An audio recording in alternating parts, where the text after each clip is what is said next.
Church, we've been busy the last couple of weeks on the topic, firstly, created in God's image, understanding the Trinity. Then last week we looked at healing for the body, salvation for the soul, and deliverance for the spirit. And we spoke last week on God's total plan for restoration. We looked at 1 Thessalonians 5 verse 23 that says, "Now may the God of peace himself sanctify you completely, and may your whole spirit, soul, and body be preserved blameless at the coming of our Lord Jesus Christ." It is so important that we understand this message. It's important that we understand that we need to be saved by God's grace. We need to understand that we need to be healed in our bodies.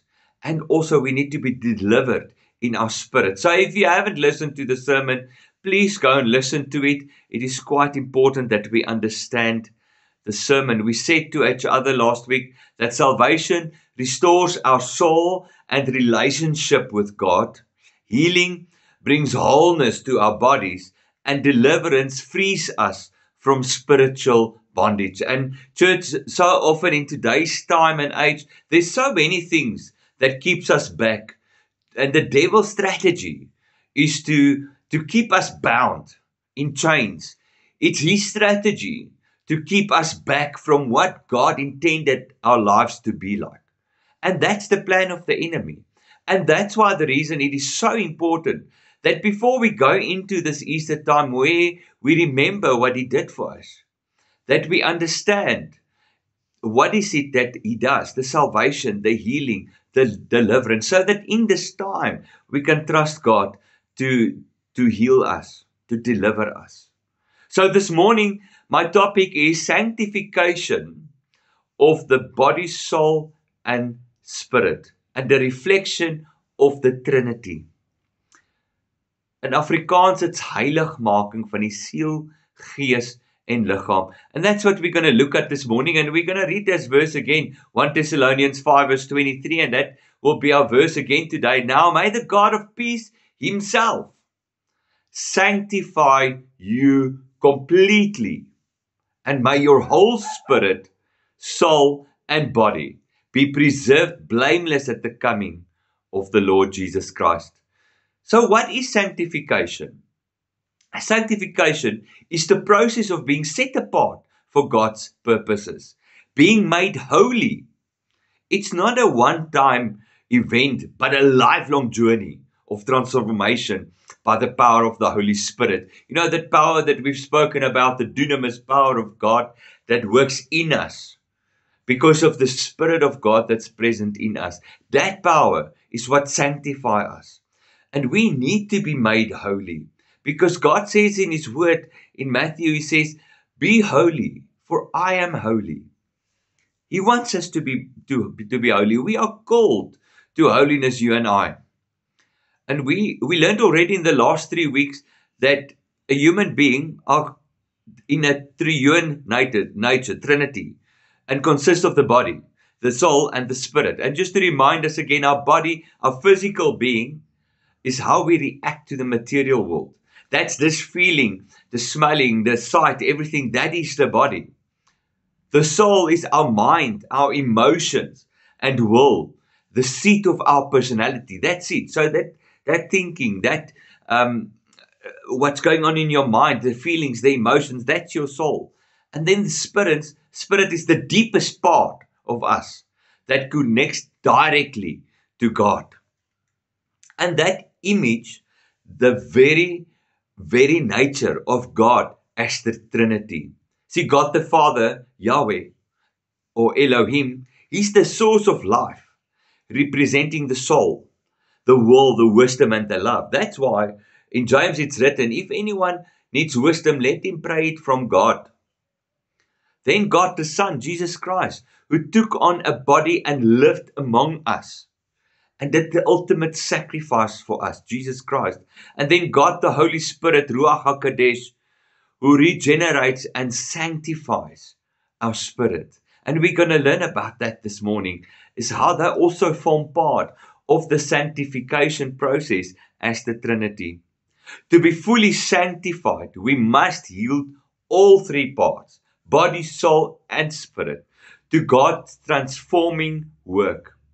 Let us explore this morning each part individually and then see how they work together in unity.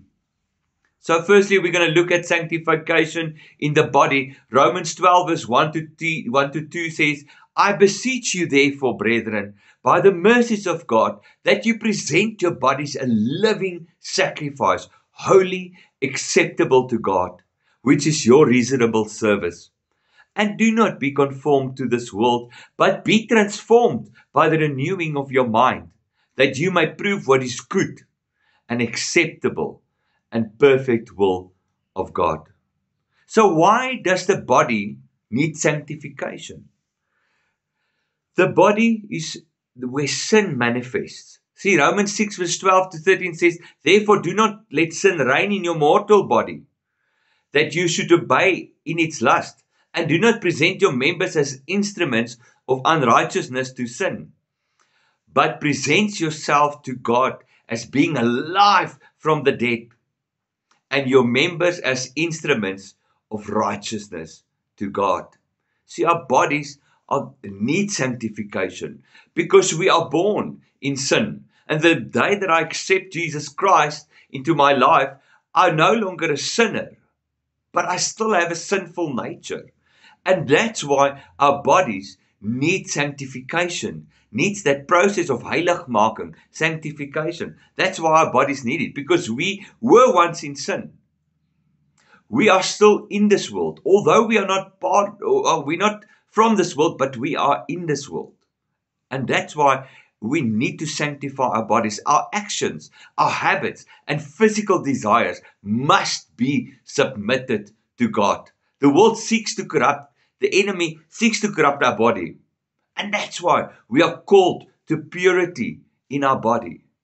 You see, I spoke to someone in the week, and it has become such a normal thing to live in sin, to live with sin. It's become a natural thing.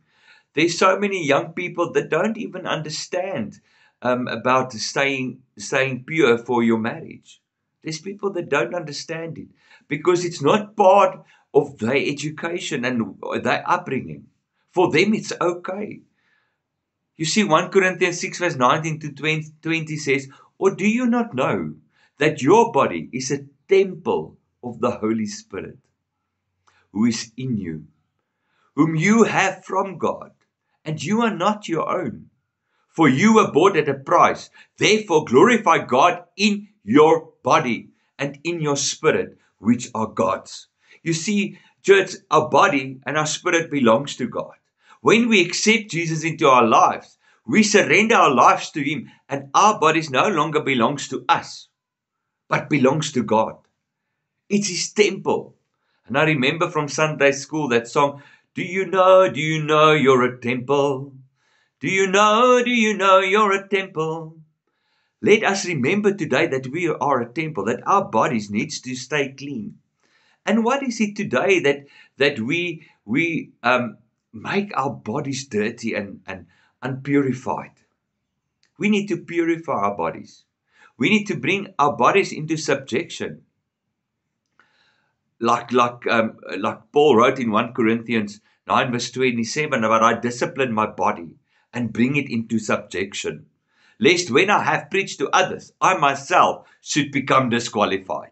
And I say that since last week, I said I have to look at my body and look at becoming more active, because I have to discipline my body. My body is a temple of the Almighty God, and what must that temple look like and be like?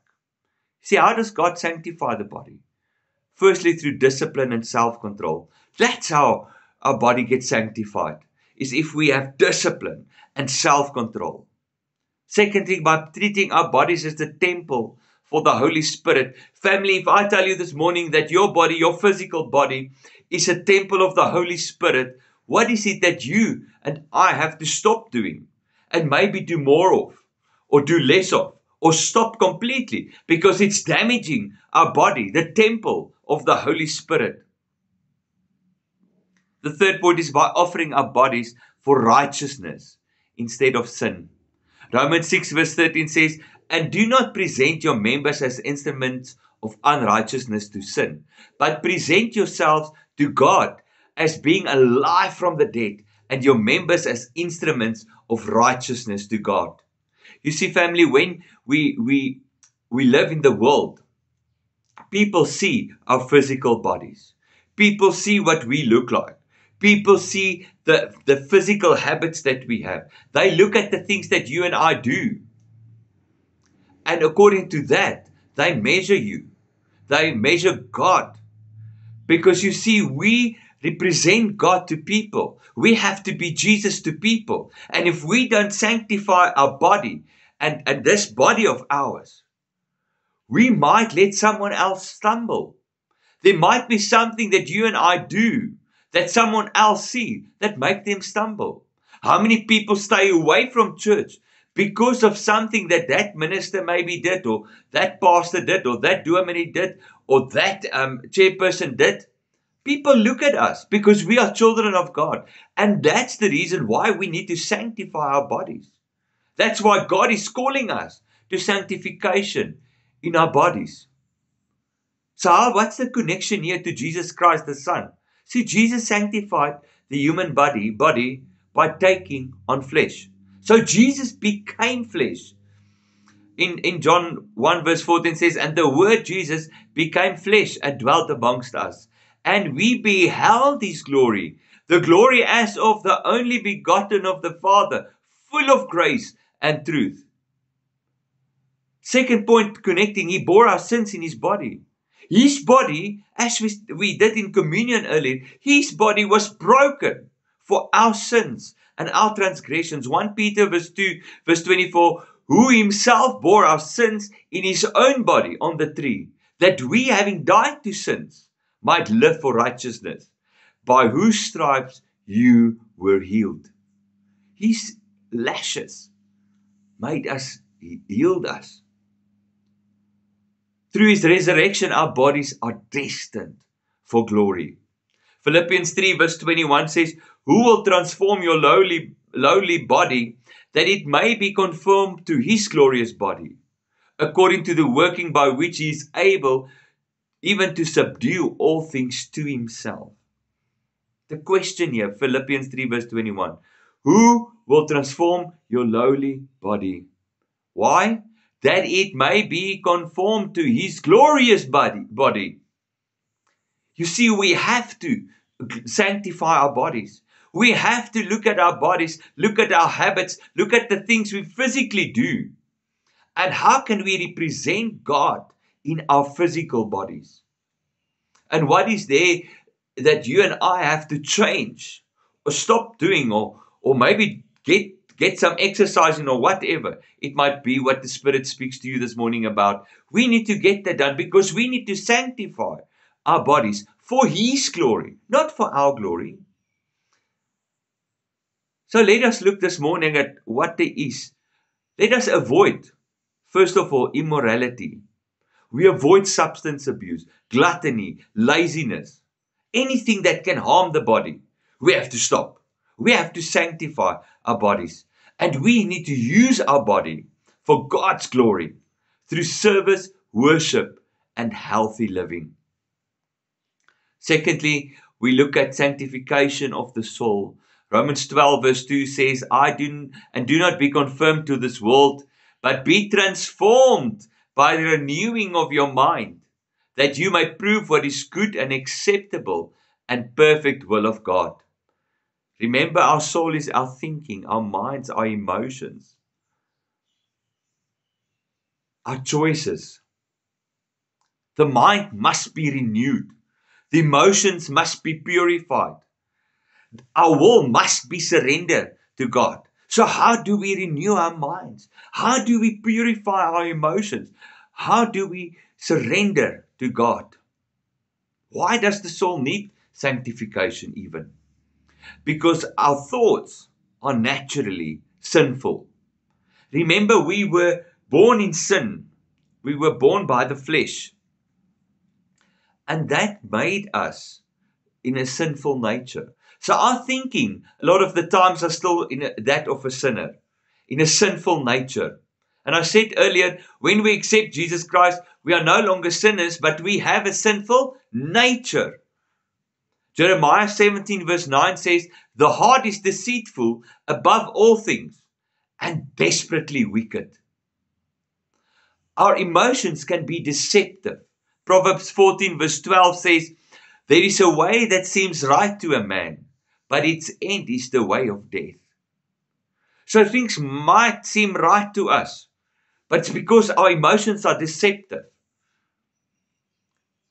Our will often rebels against God. Our will. Remember, we have free will. And that often rebels against God. Romans 8 verse 7 says, because the carnal mind is enmity against God. For it is not subject to the law of God, nor indeed can be. You see, we have to sanctify our soul and bring our soul into alignment with God's perfect will and plan. God's will. Not my will, but God's will. You know, I'm remembered now about when Jesus was in the Garden of Gethsemane and he said, Father, can this cup not pass me? But not let my will, but your will be done. See, we have to sanctify our souls so that the thoughts can stop being that of the naturally sinfulness. We can bring our emotions as pure and not deceptive. So how does God sanctify the soul? Through the word of God. So John 17 verse 17, sanctify them by the truth. Your word is truth. So here's the answer. Sanctify them by truth. Your word is the truth. See, when we read God's word, it sanctifies us. It sanctifies our souls. Through trials and testing is how God sanctifies our souls. James 1 verse 2 to 4 says, my brethren, count it all joy when you fall in various trials, knowing that the testing of your faith produces patience. But let patience have its perfect work, that you may be perfect and complete, lacking nothing. See, God sanctifies us through trials and testing. He puts us in difficult situations to sanctify us. Through worship and prayers, God sanctifies us, our soul. Romans 12 verse 2 again, be transformed by the renewing of your mind. See, it's something you have to do. It's renewing of your mind, which means you have to renew the way you think. You understand why people then have scriptures they say over and over and over again and meditate on the word of God day and night. Why? To renew my mind, to renew my thinking, to understand my position I have in Jesus Christ, to understand that I'm chosen for adoption in Christ Jesus. That's why. If I know the word of God, it helps me to renew my mind, renew the way and renew my thinking. How does that my soul? Because remember, God the Father, we said, is the soul part of the Trinity. So how does that connection happens to God the Father? You see, the Father is the source of wisdom and knowledge. Wisdom and knowledge, remember, soul is emotions and will and thinking. Proverbs 2 verse 6 says, for the Lord gives wisdom. From his mouth comes knowledge and understanding. His will must become our will. Luke 24 verse 22 verse 42. Father, if it is your will, take this cup away from me. And I said it earlier. Nevertheless, not my will be yours, but yours be done. Not my will, your will, Lord. He purifies our desires so that they align with his desires. Psalm 37 verse 4 says, delight yourself also in the Lord, and he shall give you the desires of your heart. And that's why we have to sanctify the soul. We need to fill our mind with scripture instead of worldly distractions. You see, if we sit, and I'm talking to myself here, but if we sit too much and watch TV series, you know, we get caught up in that world. But if we spend time at a prayer meeting on God's word, when we read God's word, it sanctifies our spirit.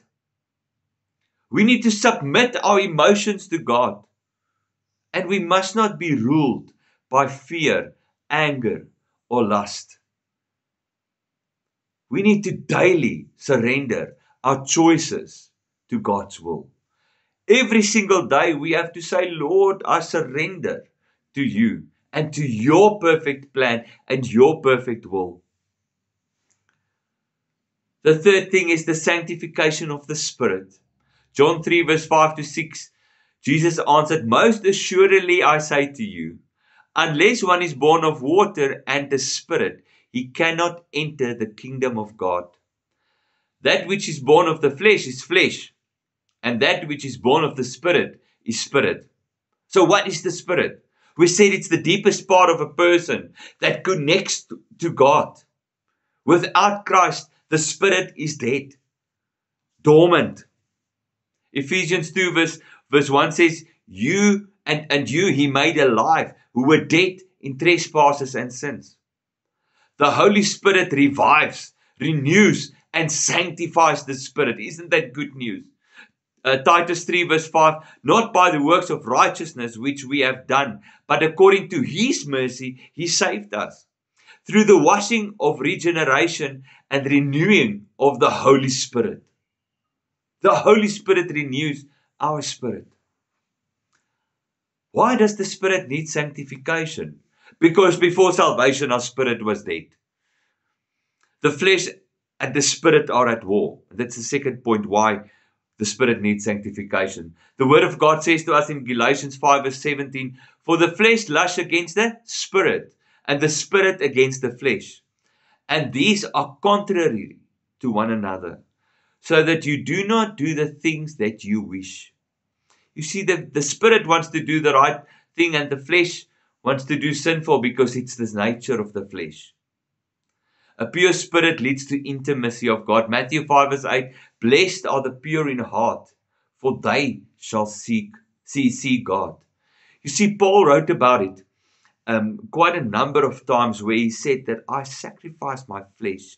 I lay my flesh down daily, and I put on this inner man, put on the spiritual man.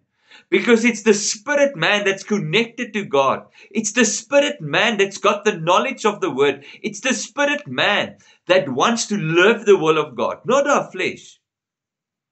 Paul wrote somewhere and he said that his flesh and our flesh doesn't honor God, but our spirit does. Our spirit is the one that has to go towards what God has for us. Yes, we have to renew our minds, but our spirit man are the one that leads in conjunction with the Holy Spirit. So how does God sanctify the Spirit? Firstly, through the Holy Spirit. He uses the Holy Spirit. Galatians 5 verse 16, walk in the Spirit, and you shall not fulfill the lust of the flesh. And that's one of the places where Paul wrote about the Spirit, the inner man. Walk in the inner man. Walk in the Spirit, and you shall not fulfill the lusts of the flesh. Second way that God sanctifies the Spirit is through intimacy with God. James 4 verse 8 says, draw near to God, and he will draw near to you. Draw near to him, and he will draw near. He doesn't say God's going to draw near to you. You must draw near to God, and he will draw near to you. Through spiritual disciplines like praying, fasting, worship, and obedience, God sanctifies our spirit. We have to pray. We have to fast. We have to worship. Remember, we spoke about it where some of the apostles wanted to chase a demon out, and the demon didn't want to go. And then Jesus said to them, but some can only be cast out by prayer and fasting. Sometimes it's needed to fast. When Holy Spirit tells you to fast, you must fast. Because there's something important when you lay down the flesh and you take up the spirit man through fasting as well. There's sometimes it's a connection, a supernatural connection between you and the Holy Spirit. And you open yourself up to the work of the Holy Spirit in that day of fasting. And that's why fasting is so important. Worship. You know, when we worship the Almighty God, and again, last week I said that worship is not about just singing. It's about more. It's about a lifestyle of worship. It's by identifying God is the God who created us. We give Him the praise. We give Him the honor. We worship Him. And I see in my mind's eye this morning where God sits on the throne and we fall in front of His throne in worship. Because He is the King. He is the Creator. He is the Almighty God. You see, we need to learn how to worship God in spirit and in truth. Through obedience, God sanctifies our spirit. You know, when the Holy Spirit tells you to do something, do it. Do it. You don't want to miss something that the Holy Spirit lay on your heart. So how does our spirit connect to the Holy Spirit and the sanctification process? The Holy Spirit regenerates our spirit at salvation. John 3 verse 5 again. Most assuredly I say to you, unless one is born of water and the Spirit, he cannot enter the kingdom of God. Because what is born out of the flesh is flesh. What is born out of the Spirit is spirit. The Holy Spirit guides and teaches. John 14 verse 26, but the Helper, the Holy Spirit, whom the Father will send in my name, He will teach you all things and bring your members all things that I said to you. He will teach you all things and bring to your remembrance all things that I said to you. He empowers us to walk in holiness. See Galatians 5 verse 22 to 23, and everyone I believe this, but the fruit of the Spirit is love, joy, peace, long-suffering, kindness, goodness, faithfulness, gentleness, self-control. Against such there is no law. Verse 25 says, if we live in the Spirit, let us walk in the Spirit.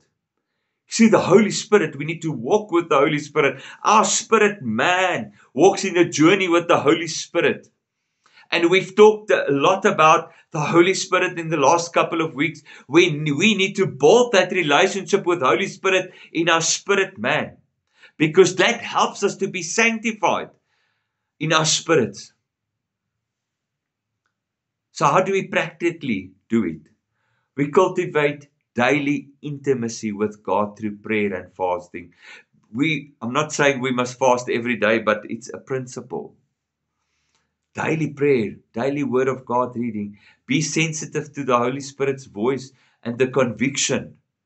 You know, when you know something is not right, act on it and walk away from it.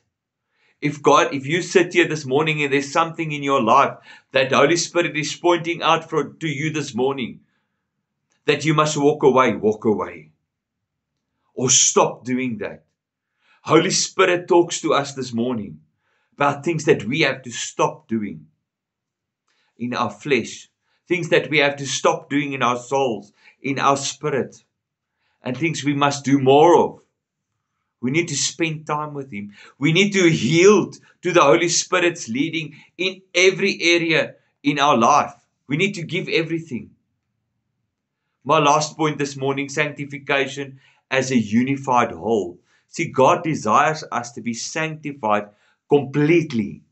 Spirit, soul, and body. And again, I want to remind us 1 Thessalonians 5 verse 23. Now may the God of peace Himself sanctify you completely. And may your whole spirit, soul, and body be preserved blameless at the coming of the Lord Jesus Christ. If the body is sanctified, but the soul is not, we become religious, but lack true transformation.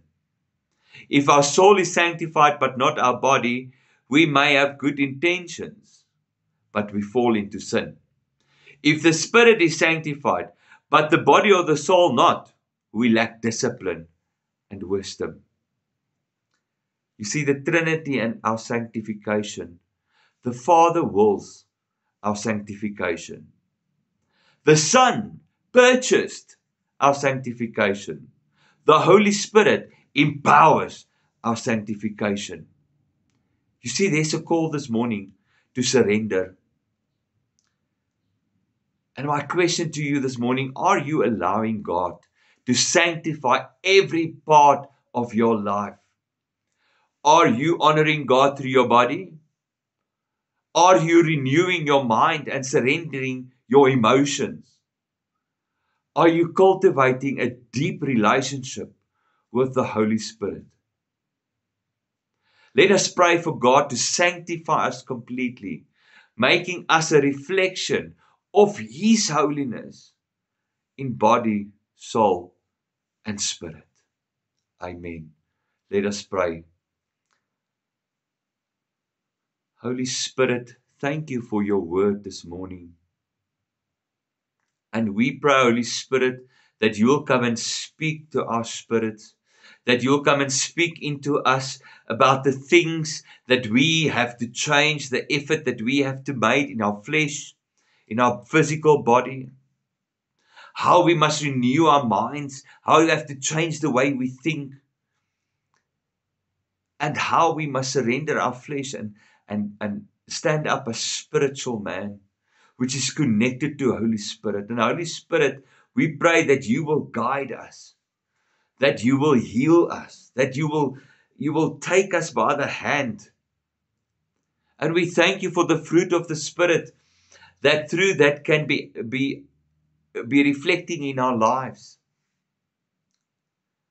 Holy Spirit, I pray that this message of this morning, sanctification of the entire body, Lord, will become a reality, and that you will challenge each one of us sitting here today or listening online on YouTube to the sermon, Lord, that you will speak directly into our spirits, and that we'll open our spiritual ears to your voice.